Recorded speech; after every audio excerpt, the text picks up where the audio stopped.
अस्सलाम वालेकुम। Chapter number 1 हमने स्टार्ट किया हुआ फर्स्ट ईयर का। आज हम डिस्कस करेंगे एग्जांपल नंबर 3।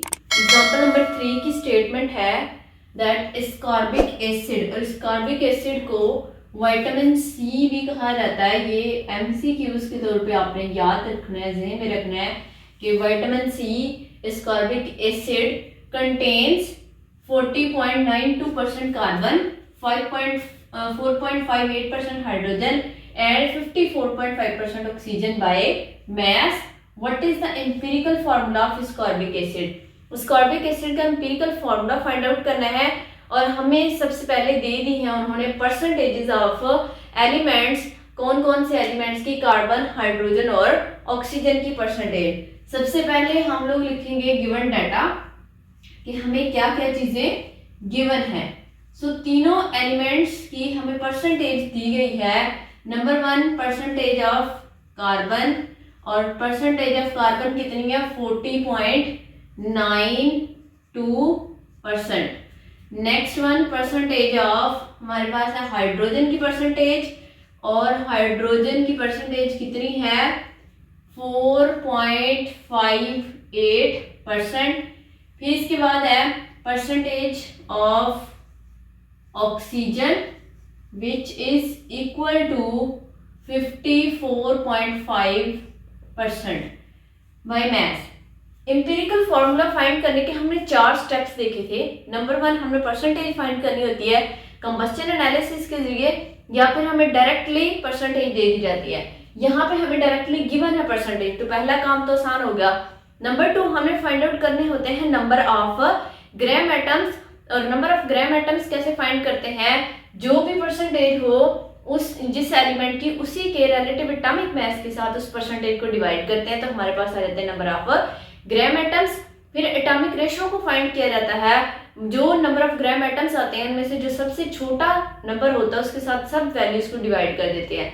फिर जो हमारे पास वैल्यू आएगी एटॉमिक रेशियो, अगर तो वो होल नंबर होगी तो हम कहेंगे ये एम्पिरिकल फार्मूला ऑफ सब्सटेंस का, लेकिन अगर वो होल नंबर नहीं है तो फिर हम किसी ऐसे डिजिट से मल्टीप्लाई करेंगे कि वहां से जो पॉइंट है, जो अशारिया है, वो खत्म हो जाए। सो फाइंड क्या करना है हमने, टू फाइंड करने के लिए हमें दिया गया है, उन्होंने कहा what is the empirical formula of ascorbic acid. So हमने फाइंड करना है empirical formula of ascorbic acid. Solution में सबसे पहला हमारे पास स्टेप क्या होता है, परसेंटेज होनी चाहिए। परसेंटेज है नंबर 2, हमने क्या फाइंड करने हैं, नंबर ऑफ ग्राम एटम्स, और किस किस के हम number of gram atoms find करेंगे, कार्बन के, हाइड्रोजन के और ऑक्सीजन के। सबसे पहले हम फाइंड करते हैं number of gram atoms of, सबसे पहला एलिमेंट है कार्बन। सो कैसे फाइंड करते हैं, नंबर ऑफ ग्राम एटम्स कह लें या नंबर ऑफ मोल्स कह लें, एक ही बात है। तो परसेंटेज कितनी है 40.92 डिवाइडेड बाय ग्राम एटम्स या मोल्स हम फाइंड करते हैं जितनी परसेंटेज हो जिस एलिमेंट की, उसी एलिमेंट के एटॉमिक मास से डिवाइड करते हैं। तो कार्बन अगर हम देखें तो 612 होता है, यानी 6 एटॉमिक नंबर, 12 एटॉमिक मास है। सो 12 से हम इसको डिवाइड कर देंगे तो हमारे पास वैल्यू आ जाएगी 3.41 ग्राम एटम्स। ये आ गए हैं जी ग्राम एटम्स, और ग्राम या मोल्स कह सकते हैं किसके, कार्बन के। नंबर 2 हमने फाइंड करने हैं number of gram atoms of hydrogen. Again उसी तरह से करेंगे, हाइड्रोजन की परसेंटेज को डिवाइड कर देंगे हाइड्रोजन के एटॉमिक मास के साथ। परसेंटेज कितनी है 4.58 डिवाइडेड बाय हाइड्रोजन का एटॉमिक मास 1.008। तो हमारे पास सॉल्व आउट करने के बाद जो आंसर आएगा वो होगा 4.54 ग्राम एटम्स। ये आंसर आ गया। नंबर 3 फाइंड करनी है percentage of oxygen.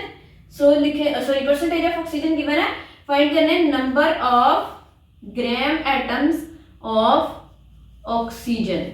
Again oxygen की परसेंटेज डिवाइडेड बाय ऑक्सीजन का एटॉमिक मास।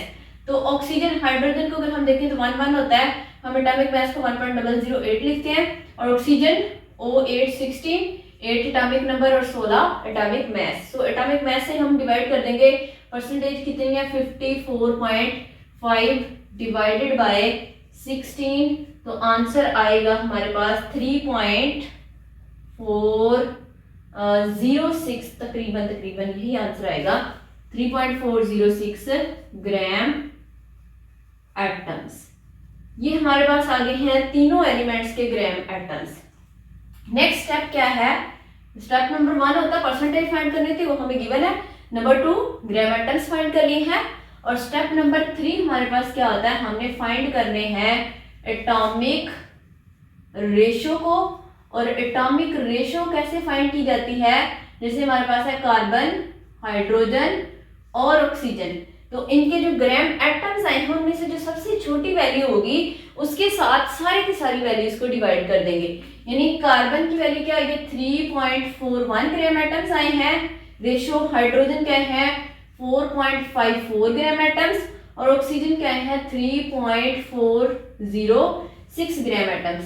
अब इनके अंदर अगर हम देखें तो सबसे छोटी वैल्यू कौन सी वाली है 3.40 वाली, तो हम इससे डिवाइड कर देंगे 4.54 डिवाइडेड बाय 3.40 डिवाइडेड बाय 3.406, यहाँ पे भी 6 लगा दें, तो ये कैंसिल आउट करने के बाद क्या आएगा 1, यहाँ पे तकरीबन इसको कैंसिल आउट करने के बाद आएगा 1.3 और ये भी कैंसिल आउट करने के बाद क्या आएगा 1। अब हमारे पास यहाँ पे वैल्यू आ गई है किसमें, फ्रैक्शन में, पॉइंट में, अशारिये में वैल्यू आ गई है। और जब भी फ्रैक्शन में वैल्यू आती है हम किसी ऐसे डिजिट से मल्टीप्लाई करते हैं कि ये फ्रैक्शन, ये अशारिया यहाँ से खत्म हो जाए। सो अगर हम 3 से मल्टीप्लाई कर दें तो क्या रहेगा 3 रेशो 3 9 और 3 1 3, क्या रहेगा 3.9 रेशो 3, तो ये राउंड ऑफ करके क्या रहेगा 4, 3 रेशो 4 रेशो 3। अब यहाँ पे देखें कार्बन कितने हैं 3, हाइड्रोजन 4 और ऑक्सीजन 3, तो हमारे पास फॉर्मूला बन जाएगा C3H4O3 और यही इंपीरिकल फॉर्मूला है किसका, ascorbic acid, vitamin C contain करता है ये, इसका क्या है ये इंपीरिकल फॉर्मूला है। सो इस तरह से हम किसी भी सब्सटेंस का इंपीरिकल फार्मूला फाइंड आउट कर सकते हैं अगर हमें परसेंटेज पता हो। अगर हमें परसेंटेज पता हो तो हम क्या कर सकते हैं, इन्हीं स्टेप्स को फॉलो करते हुए, नंबर ऑफ ग्राम एटम्स को फाइंड करते हुए, एटॉमिक रेशो को फाइंड करते हुए हम क्या कर सकते हैं, किसी भी सब्सटेंस का एम्पिरिकल फार्मूला फाइंड आउट कर सकते हैं। और ये जो परसेंटेज है ये कहाँ से आई है, ये कंबस्चन एनालिसिस से आई है। जो नेक्स्ट वाला टॉपिक है वो हमारा यही है कि हमने परसेंटेज एलिमेंट्स की अननोन सैंपल के अंदर फाइंड आउट करनी है डिफरेंट एलिमेंट्स की बाय कंबस्चन एनालिसिस। सो ये आज की एग्जांपल थी। आज के लेक्चर में इतना ही। अल्लाह हाफिज।